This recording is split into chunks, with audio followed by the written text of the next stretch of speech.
بسم اللہ الرحمن الرحیم۔ میں آج تمام اپنے پاکستانیوں سے اور خاص طور پر پاکستان تحریک انصاف کے کارکنان سے گفتگو کرنا چاہتا ہوں۔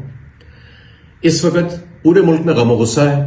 وہ غم و غصہ ان افراد پر بھی ہے، اس اسٹیبلشمنٹ پر بھی ہے، اس حکومت پر بھی ہے جنہوں نے نہتے پرامن کارکنان پر گولیاں برسائیں، اور یہ غصہ پاکستان تحریک انصاف پر بھی ہے، ان کی قیادت پر بھی ہے، جس کو وہ سمجھتے ہیں کچھ لوگ ڈی چوک میں یا اسلام آباد میں نہیں پہنچ سکے، اور یا انہوں نے کوشش کافی نہیں کی پہنچنے کی۔ میں آج دونوں پر روشنی ڈالنا چاہتا ہوں۔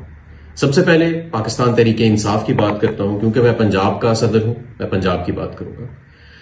پچھلے 1.5 سال میں پنجاب کے اوپر جو ظلم کیا گیا، ہمارے MNAs, MPs, ہمارے ٹکٹ ہولڈرز، ان کے گھروں کو، ان کے گھروں کی خواتین تک کو ان کے اوپر تشدد کیا گیا، جس طریقے سے وہ آپ سب کے سامنے ہے۔ اور جب سے یہ مارچ کال ہوئی ہے، اس سے 10 دن پہلے تک جو کچھ ہوتا رہا ہے، ہم بہت ساری چیزیں سامنے بھی نہیں اس لیے لائے کیونکہ وہ چیزیں سامنے لانے سے مزید خوف پھیلتا ہے، جو حکومت چاہتی تھی کہ ایسی حرکتیں کر کے خوف پھیلایا جائے، لیکن کوئی گھر محفوظ نہیں رہا پچھلے 24 سے پہلے 10 دن ہمارے تمام ٹکٹ ہولڈرز کا۔ پنجاب کے اندر بدترین کریک ڈاؤن کیا گیا، تمام راستے بند کیے گئے۔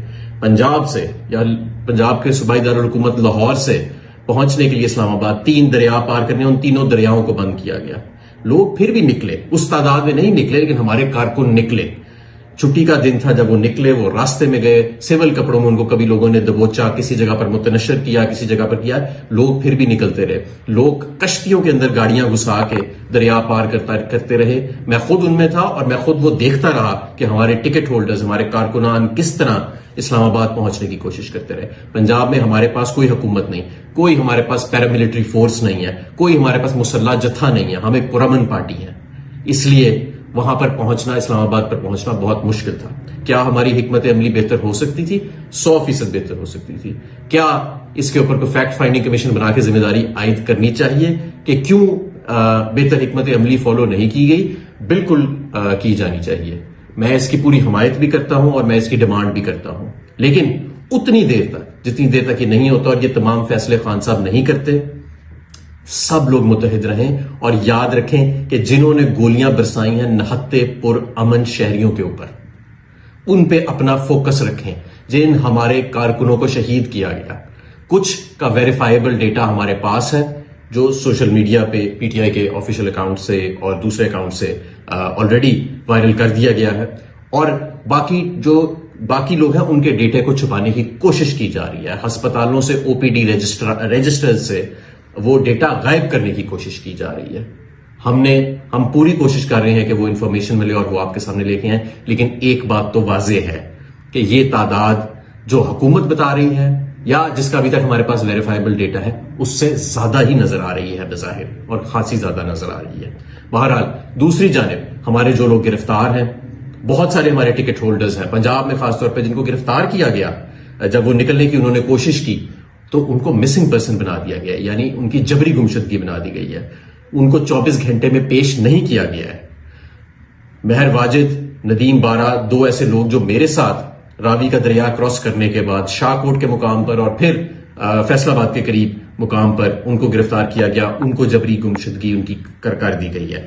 اس کے علاوہ کچھ ہمارے مزید ٹکٹ ہولڈرز ہیں جن کو گمشدگی کر دی گئی ہے، اور ہمارے وکلاء جو ہیں ان کے لیے پٹیشنز کر رہے ہیں ہیبیس کارپس کی۔ میرے تمام دوستوں، ساتھیوں، ہمیں تقسیم کرنے کی، ہمارے اندر تفریق ڈالنے کی ایک منظم کوشش جو ہے وہ آج سے نہیں، بہت دیر سے ہے۔ بالکل پاکستان تحریک انصاف اپنی حکمت عملی بہتر بھی کرے گی، احتساب بھی کرے گی، سب کچھ کرے گی، لیکن اس وقت جو قصوروار ہیں، جنہوں نے اس خون کی ہولی کو کھیلا ہے، ہمارا سارا فوکس اور ہمارا تمام کا تمام جو اٹینشن ہے وہ ہماری ان کی طرف ہونی چاہیے، اور ان شہداء کی اور ان کی فیملیز کی طرف ہونی چاہیے جن کو اس وقت ہماری سپورٹ کی ضرورت ہے۔ انشاءاللہ تعالی جس طرح عمران خان صاحب آگے حکمت عملی بنائیں گے، اور عمران خان صاحب تفصیلی حکمت عملی اکثر خود بناتے ہیں، اس حکمت عملی پر آئندہ بھی عمل کیا جائے گا، اور یہ جد و جہد نہ ابھی شروع ہوئی ہے اور نہ ہی ابھی ختم ہوئی ہے۔